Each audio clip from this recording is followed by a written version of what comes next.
Hikmah di balik kurban yang pertama. Kurban dilakukan dalam rangka bersyukur kepada Allah atas nikmat hayat atau kehidupan yang diberikan. Mensyukuri nikmat hidup berarti. Yang kedua. Kurban dilaksanakan untuk menghidupkan ajaran Nabi Ibrahim Khalilullah atau kekasih Allah, yang ketika itu Allah memerintahkan beliau untuk menyembelih anak tercintanya sebagai tebusan, yaitu Ismail alaihissalam ketika hari An-Nahr atau Idul Adha. Nabi Ibrahim diperintahkan berdasarkan mimpi beliau untuk menyembelih putranya sendiri yang beliau sangat nanti-nanti putranya tersebut. Tapi nanti diganti dengan tebusannya. Tidak jadi menyembelih Ismail, ya, tapi diganti dengan yang lain, dengan hewan, yaitu kibas. Terus yang ketiga.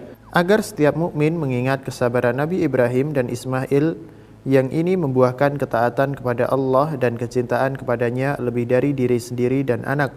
Pengorbanan seperti inilah yang menyebabkan lepasnya cobaan, sehingga yang sebelumnya akan disembelih adalah Ismail, akhirnya seekor dombalah yang disembelih. Jika setiap mukmin mengingat kisah ini, seharusnya mereka mencontoh dalam bersabar ketika melakukan ketaatan kepada Allah, dan seharusnya mereka mendahulukan kecintaan Allah dari hawa nafsu dan syahwatnya. Jika setiap mukmin mengingat kisah ini, seharusnya mereka bisa mencontoh sikap sabarnya, sikap taatnya gitu. Yakin akan janji Allah, yakin ada yang terbaik di balik ibadah, yakin ada yang terbaik di balik ketaatan kepada Allah. Itu lebih dahulukan daripada ego, daripada hawa nafsu dan seterusnya. Terus hikmah yang keempat. Ibadah kurban lebih baik daripada bersedekah dengan uang yang senilai dengan hewan kurban.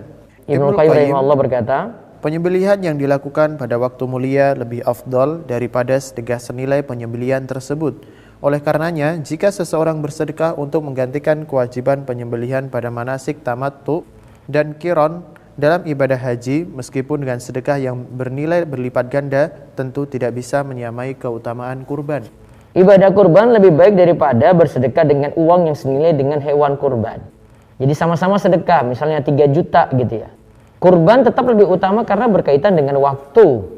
Karena dilaksanakan pada waktu yang mulia, pas juga waktu itu untuk berkurban, maka pahalanya tentu lebih besar daripada sedekah yang senilai dengan kurban. Nah, terus berikutnya lagi. Kurban dilakukan untuk meraih takwa. Yang ingin dicapai dari ibadah kurban adalah keikhlasan dan ketakwaan. Allah berfirman, la yanalallahu luhumuha wala dima'uha walakin yanaluhu taqwa minkum. Ya, daging-daging unta dan darahnya itu sekali-kali tidak dapat mencapai keridhaan Allah, tetapi ketakwaan dari kamulah yang dapat mencapainya. Surat Al-Hajj ayat ke-37.